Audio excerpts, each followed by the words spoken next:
tātou o le tusi o e soto lo mata po sifuluma le lima. Ia tanangona e le sekerisiano fa pena ona le ia fe la na fa longo ia po sa na faitau fo ia le vaenga o fionga pa ia ale tua o le mata upu atoa fai ona e va ai e fai upu mua se ia o ile sifuluma le iva ia pe ta te fia faitau ile fai upu mua se ia o ile fai upu e fitu mo tātou ile nei tai au. Ia muli lele o mai au le au faitau ina na fionga pa ia le tua ile ngana sa moa. O fionga alo tātou li. Ona pepese ai leo Mose ma le whanaunga Israelu ile nei pese ia Jehova. Ua lato whaiane o loo whapea o te pese ia Jehova a wā ua matua manu malo o ia. O le solo whanua a toa ma le na tia ai ua ia la foina i le sami. O ioa o loo malosi ia ma lau pese ua whaifo o ia mo uola tanga. O loo ua tua le nei o te whaane e iai, o le atua o lo tamā, o te vivi lava ia te ia. O Jehova o le toa lava ia, o Jehova o lona suafalea. O kariota o Farao malana i tūtaua, ua ia la foina i le sami, o ona toa sili foi, ua ngongoto i le sami ula. O le moana ua ufitia ai i la tō, ua la tō o ifo i le mea loloto pei o se maa. Jehovai, ua mamalu lou a ao tau matau i le maalosi. Jehovai, o lou a ao tau matau, ua nuti palaina aile ua itamai. O le tele o lou maalosi ua e lepetia ai e na tūla i mai i a te oe.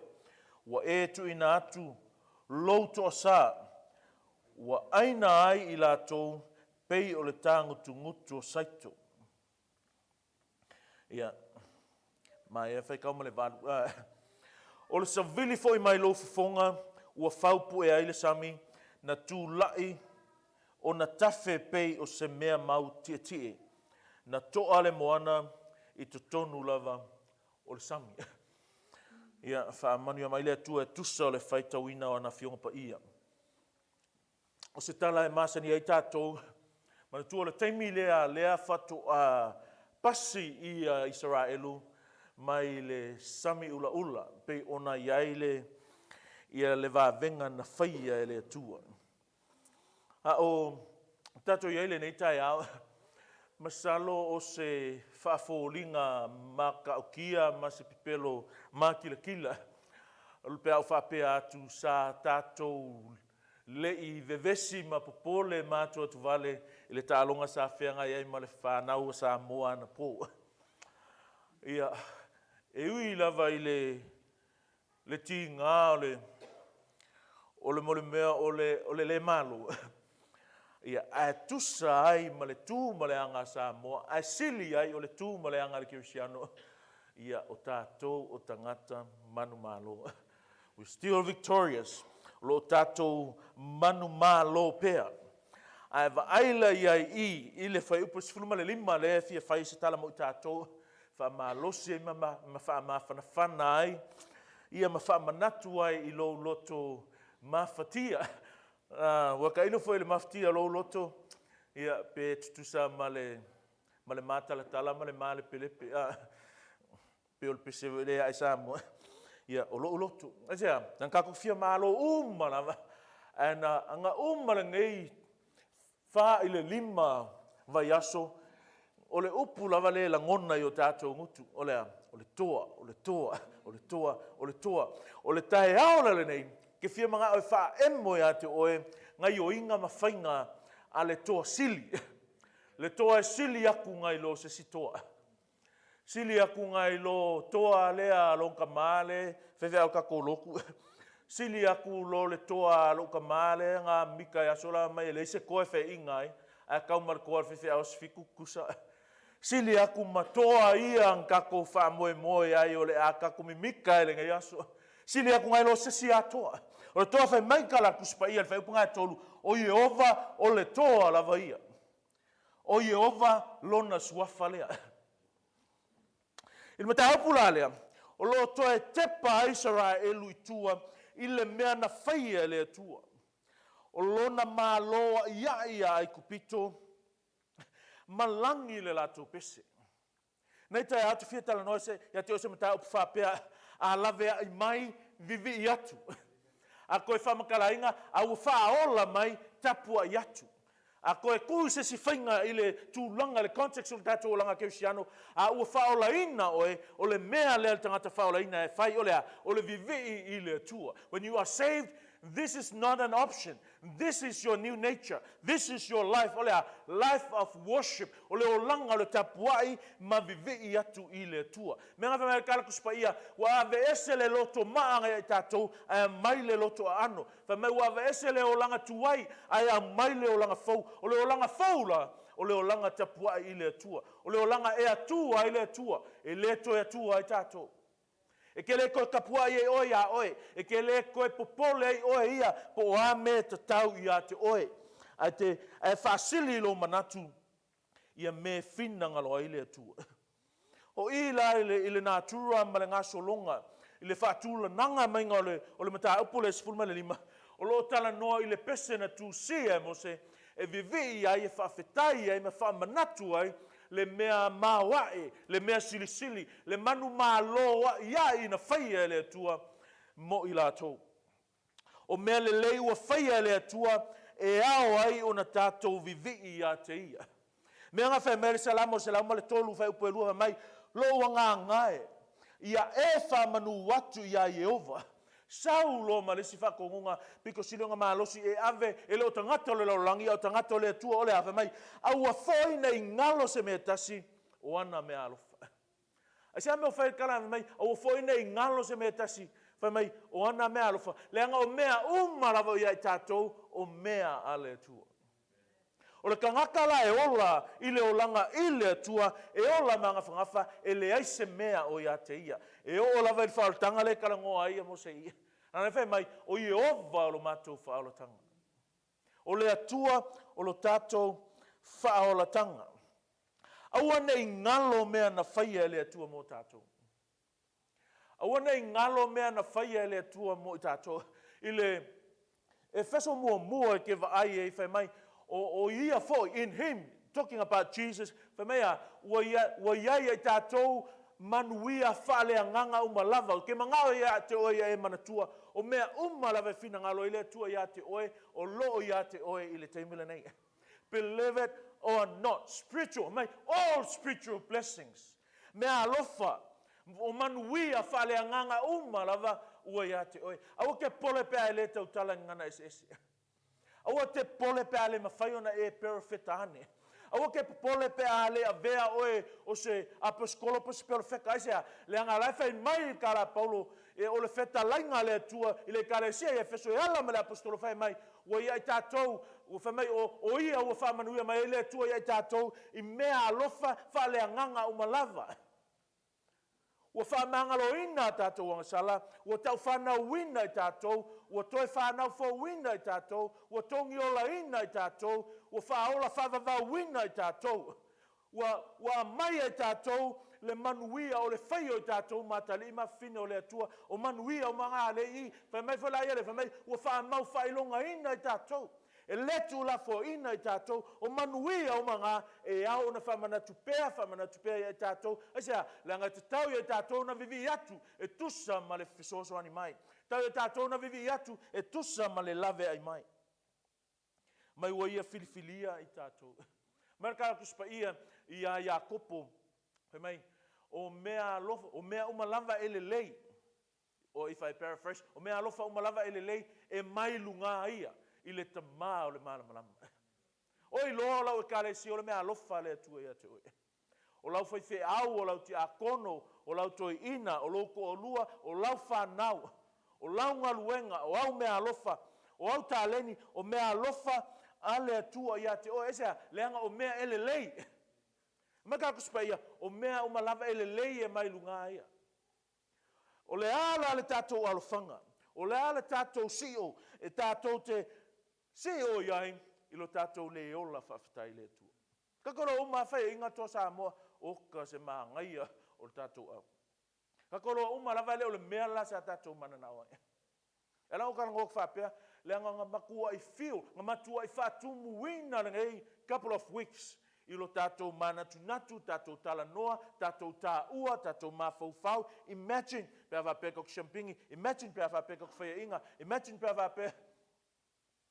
Ale ua yo, wa o mai tātou le unga. O lea, ne malolo tātou au, e peo na ofa yatu. Mai, o le tō sā mua. But I want you to te talo whamanuia tama whanau sā mua. Ai liu walo mai lo manatu, ma lo mawhauwhau, I le Toa Sili leo ki whia kalangoi ake o ngi kaya. Le toa na whaola ina I tātou. Le toa whamenga ia whiwhiria I tātou, mai le vavau. Ai le I whawai ina le laulangi. Ako sifsiri, le meo le toa. Ia peongo whatu la matanga, e le koa ngā renga ula ua, kua le koa le kalangoi. O le toa, e kaula le toa, o stangata e lotu tele. O stangata e le fefe. E tau le toa, then you think of war. E te mawhauwhau I taua. O le toa, o le tangata, e le manatu whaapito, ia te ia lava. Nka ko wā ai le mea ngā whātino ina tātou whānau, I le tālonga petro, pe ona iei, le masesi ngā reserve, le masesi ngā whāpele, pe ngā whātutoe se mārosi, they did their best. Wai, le ngā mea ngā kau le toa, waka kaula wale ngoa kako au lak piriki, o le toa sa mua. Le ngā toa. Ai paula re se senga o toa tangata nei, pe o ngai ka vika, mai ka kuspaia, o ia o le toa. Ai fia laka vika, whalo le toa mai, le ai, le anga wakoko o lima, ai o le toa le tua. Ai o le toa la lea, le toa sili, mai ka la kuspaia, o mea e whaia e ia, e mo ia lava. O le se senganga le toa lea makakoko. Toa tātou e sacrifice mo le lei o on tangata. O le toa lea, e le ngata I nā lofa o on tangata, al kaua lungo mea e mo ia lava. Aisea, le anga o le se tangata. O le atua. Mea ngā whai mai, koe whai kawhai patoa mai, o Jehova. Lala unga kala, o le atua. O le alei, e aia, o ia, o le toa lava ia. O Jehova lona suafa lea.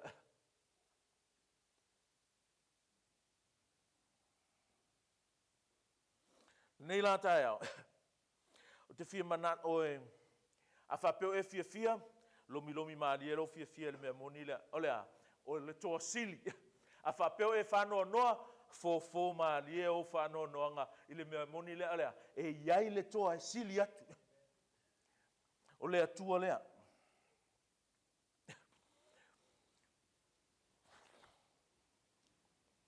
A le whai mali tātou, tusi I, o lea kua nga, o lea tua le nā, o le toa lava ia, o lona suafa, o Jehova. Lua lava mea ki whia mga au, e wha pai atu I o taringa marofina ngalo, ia ona tātou malo loa lele ni tai au. Mea mua, a manu malo, vivi I leli. A manu malo, vivi I leli, vai whau mua.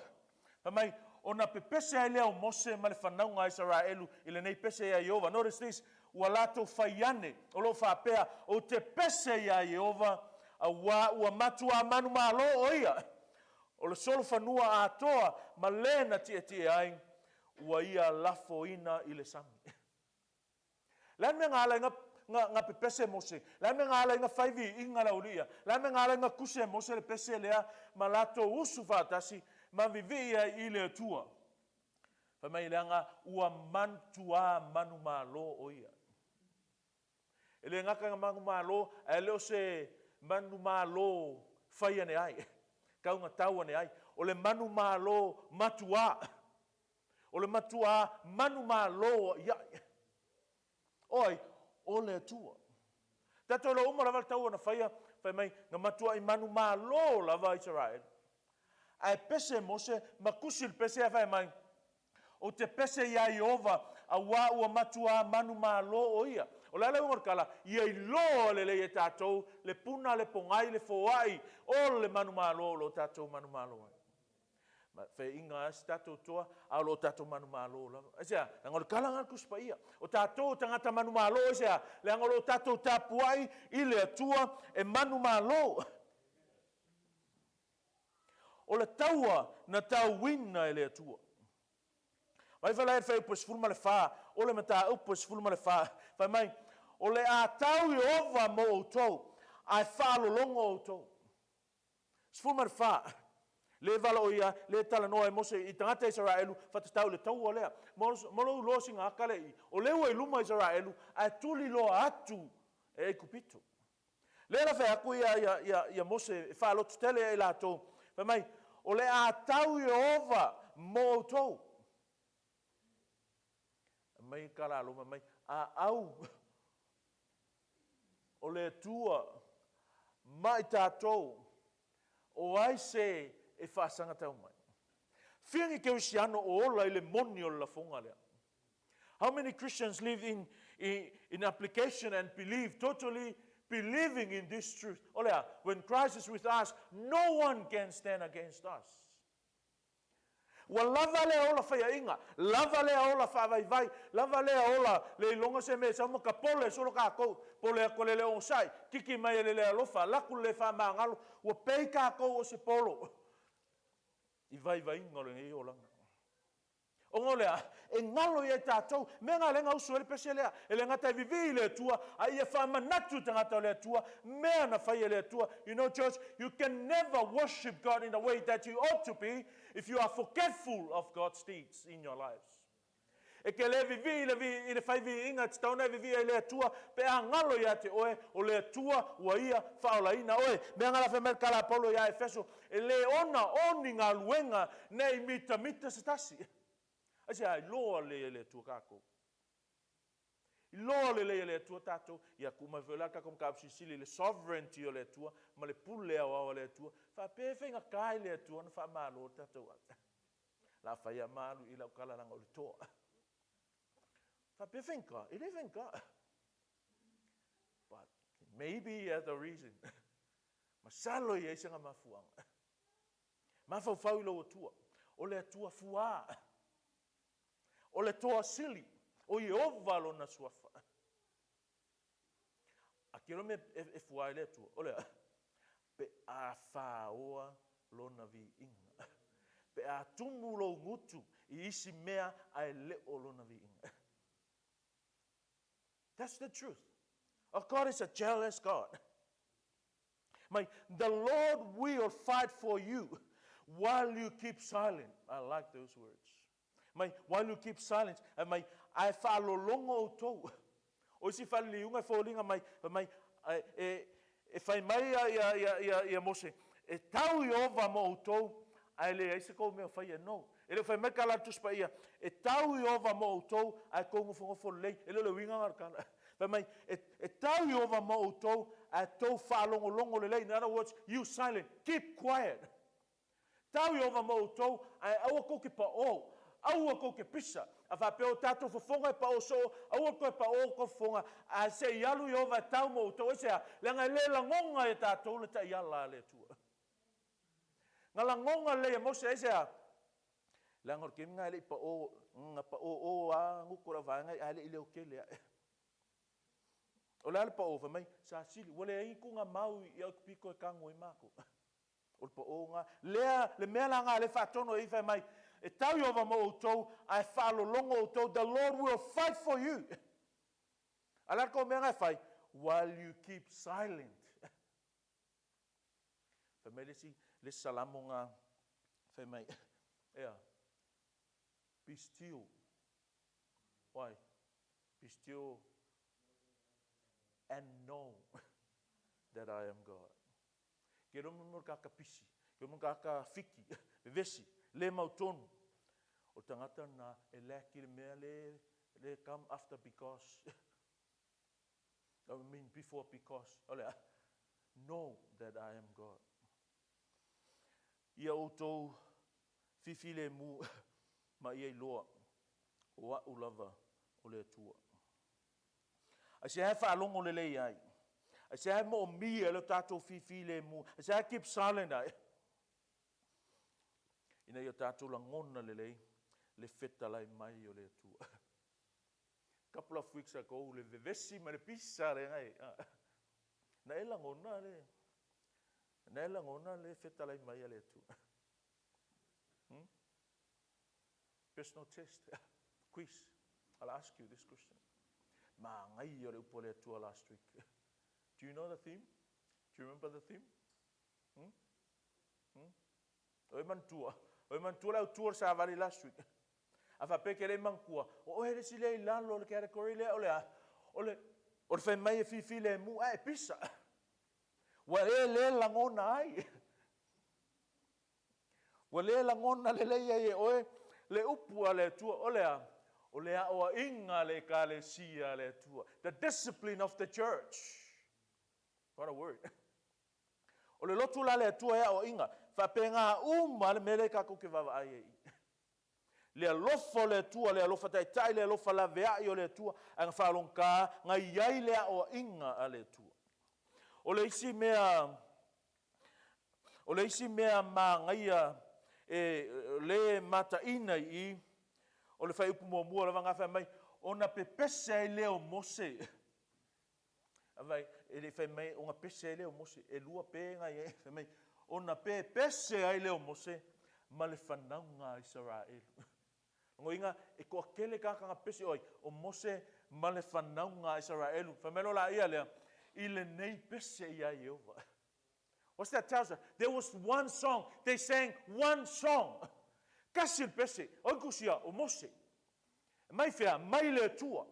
Oi le o pese o mose male whanaunga Israelu. A oi le pese ngai pese ia Yehova, o le akalenga, o le pattern na whateita ingalenga, e tauna iai, tangata o tangata o le atua o lea, pese whakasi, i le pese kasi, a ngā i le atua malona vi inga. Aisea, le ngai loe mose. Ngai loe mose le mawhai e ia. Ngai loe mose makua i ke kekera o lia, whafsanga i marisami ula ula, au whalau malanga au kua, whamelo la ia lea, ua fefefe maala langa atu i le atua. Al mela piko silinga maali ke mau me kalango ko fa in maka pus fumal fa e ala langa ile tua ai le fa longo ya mose e fia feola ma ia fiola ma su so soang ile tua ai le fa longo ile fai masui o le siu fonga o le tua e le fia fa longo ya mose mai ona pepese ile o mose ma le fanaunga Israelu ile nei pese ia Yehova. Ua loto ngā tasi le nu uma mose. Whako a uma ngei a kua ngā whai le whai tionga isko ingo mose. E ke maua su fast food su kasi. Amai, a o lea ua pepese whātasi. Aisea meo kupa ngā mea. E ke maua le whai upu kol kasi am ka su wha. Ina ua va ai va venga mai ua iloa foi a Israelu le va venga na fai a Yehova ia ai kupito la men kupu listen to this ona matata ai lea o le nuu ia Yehova. Sometimes we need miracle to make us fear God, and you got to be careful because if that's what you need in order to fear God, because that miracle may be in God's, last week, God's way of disciplining you so you can hear His voice. Whamai, ua ilofo Israelu ne va venga na whaia e Yehova ia e kupito o na mātatau lea o le nuu ia Yehova. Wharong whalai whamai, ua whātua tua fōi ia Yehova a toa malana au no mose. O ilosinga mea i whaupule. Whakoa, o le whakoa maka kaulangu o le tua. O le whakoa karikongu tangata o le tua ia mose. E le talitonu mua, therefore, e le matatau mua. A le whakoa makau, lua o le whatoa talitonu ina. E tangata Israelu, sko inga o mose. Ino ngisi kemi se i longa lava, e loa tātou le matau tia o le tua. Whakoa e talitonu. A mai kala Yesu ea, da kala Yesu mwhai atoma. Amu ia e, ngau e kalkongu na ngau e wa ai mai kango. Ai amu ia e lewa ai atal tonu mai pia. Ala lava tupul mea ngai asongai, se longa lava ke va ai, se longa ke kango, whakoa e katkom. Ia uia, ole mata ngā ia, whai mai, wai lofa Israelu le vaa venga, na whaia Jehova ia e kupito, o na mata tau lea o le nuu ia Jehova. Whawhewhea le keminga o ese mai e. Whawhea mea ngā kupurunga le ala. Le whakoa katkongu i ngā ua manatu la tō le a whioti, a peitai, ua oso whaalava mai le a ao la vea i o le tua. O amai oe le nei va inga o le tausanga malau sa valinga i le tua. O e pese a il pese le usua koe mose po ngā ke fia oe ia i lau pese ngā fia usu. Po le mea o e ese se pese ngā ke fia usua. Mai, listen il kala e whai i tangata ua i loa le lei o le atua, ma ua talitonu i le tangata o le atua le mai, o na pe pese ai leo mose man whanau ngā Israelu, i le nei pese ia Jehova. Me mo kero ngā ua loto ngā tistasi ua pese wa kasi lua, e kasi le pese e kolu, o le mea la e usua ngā i le pese. E ma whai la vanka kolo ko ngā kasi, ma ngai ar kako pese e kasi, e usua ngā i le toa se kako pese. E le i whai a fua e le tua upu ia, mai, o Jehova o le toa lava ia, o lona suafa o Jehova. O le mea mga oi, a vatu le whātua tuanga, a vatu le talitonunga, na nganga le vā ai la vai vā, venga le mai, ua talitonu le nu. Ua whātua tuaina e le nu. Ua matatau le nu, ai sea, le ngova ai vā venga. Ua vā ai le matau tia o le tua. Pela wale tala le whak so, e alava ngā lalo langi, pe alava tangata o lalo langi, because they have no idea who our God is. E le iloa le raulangi, e le talia le raulangi, le mea moni, e iai le keime sungu ina uma e lava mea oi le raulangi nei, se i vanga na ai le lotu a le tua. Ai loa la e oe va venga, ma mea makaukianga, e ia te oe le matau o le tua. Ia te oe le wha moe moenga, ma le talitonu i le nei ia tua. Ia sao le e ave iai le vi inga. Awole avea ia Mose. Awole avea ia Arona ma Miriama ma mataitai o lunu. Awole avea i toa tangata. Ai ave i le toa o toa, ave le Toa Sili.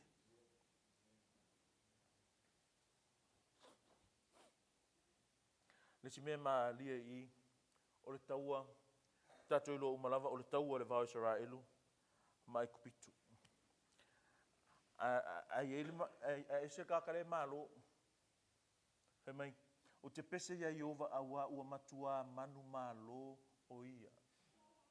A whapeo tātou wola manu malo, o le manu malo o Jehova ua tātou manu malo ai. Mai o te pese ia Jehova awa ua matua manu malo o ia. O le tātou manu malo, o le manu malo a le atua. Spiritually, soteriologically, and physically. Mea mai Romans 8:37, awa ua tātou manu malo wa iai, i nei mea umalava. Listen to this, ona o ia ua alofa mai a te i tātou. O le atua e toa tasi, ua tātou manu malo, not just manu malo, but manu malo wa iai. So le memo muanga a lofaina, a lave ai mai, a manuia, a faolaina, o le a ia vivi atu. Lua, o le wha moe o le pese le no. O le wha moe ngā lai, ona fatuina, mausu le pese le. O le a se tasi wha moe, ina ia wha pēnā, ona whaivi inga i le atua. Listen to this, mai. Mai o te pese ia Jehova, awa ua matua manu malo o ia, mai lola ia lea, o le solo whanua a toa malena tie ai, ua ia lafo ina i samu. Do you bother to think of those words? Lea mea ua kanga Mose koe, ape a lava i ua manu malo o ia, a koe He had time to ride, whaimai. O le solo whanua atoa ma le na tia ai, ua ia lafua ina le sama. Langa mwhai anga lafua inga solo whanua ai, sao kia solo whanua. But what Moses is trying to tell us, the completeness, ole matua ato atoa, ole whaato ila longa na whaato ila loa le atua, filio tangata o le atua. Ole akanga o kako. Ele i whatanga maliu Yesu. Ele i whatanga oti Yesu. Ele i whatanga redeeminga. Ele i whatanga tongi ola ina i tātou.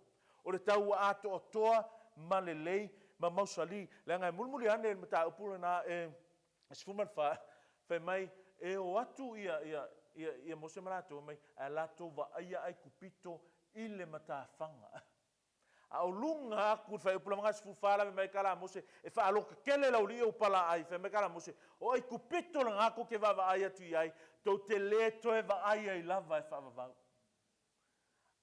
Ai le umia ai koe wa ai koe wa ai ai koe wa ai ele koe wa ai as soldiers.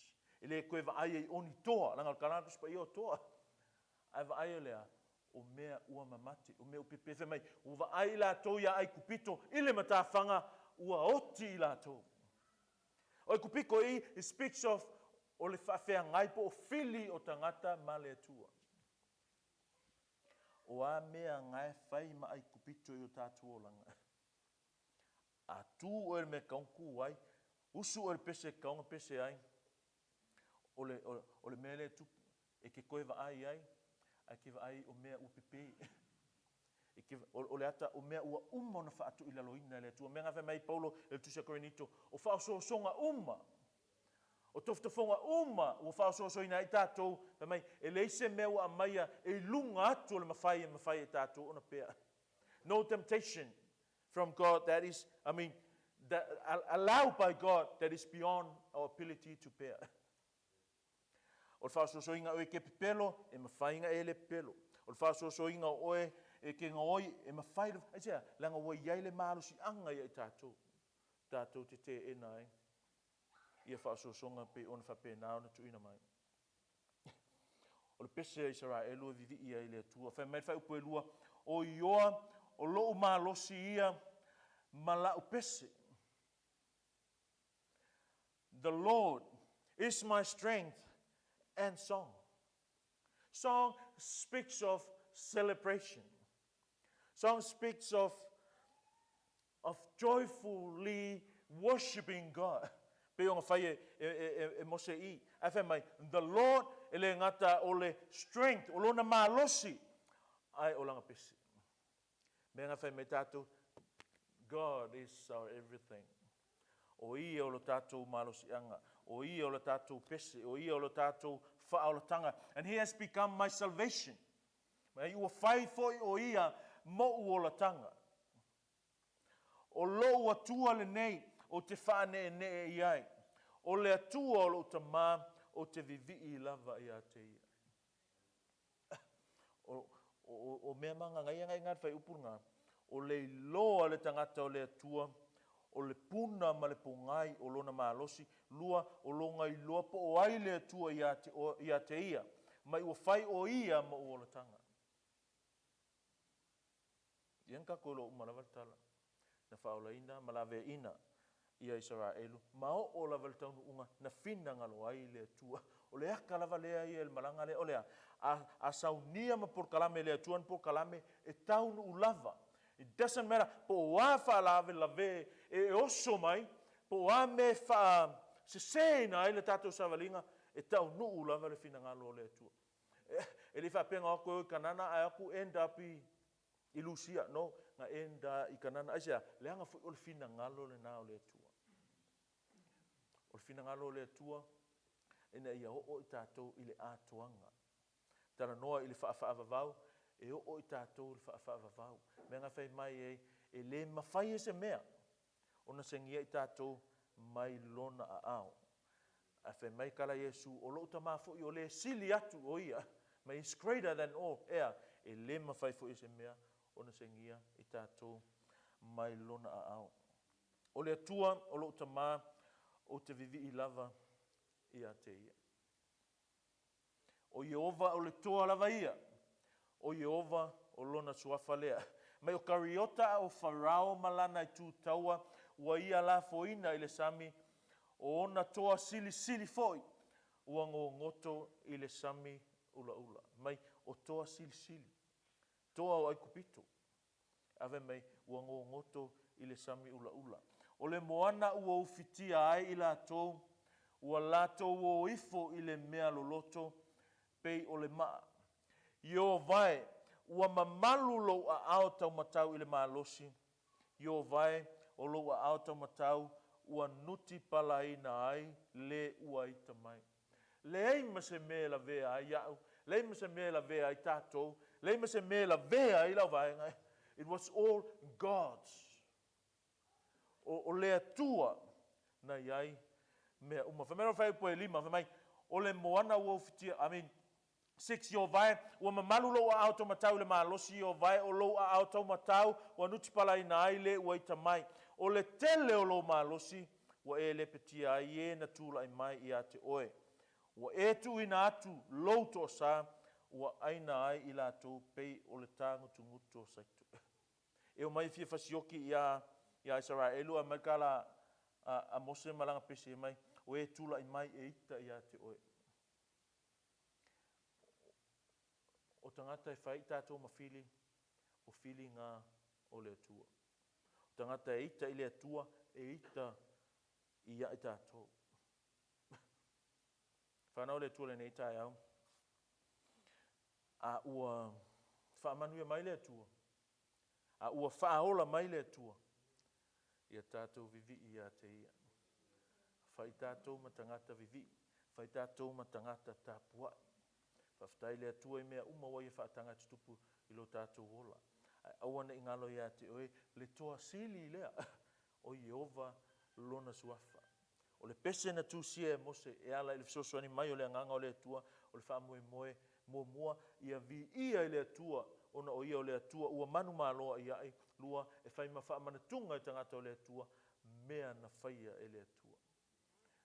Whaamanua o tātou anganga I le atua, tusai Malasalamu. Ma awana I ngalo se me tasi o ana mea alofa ia I tātou. Whai GRCC ma tangata vivi I le atua ono Iesu. Amen.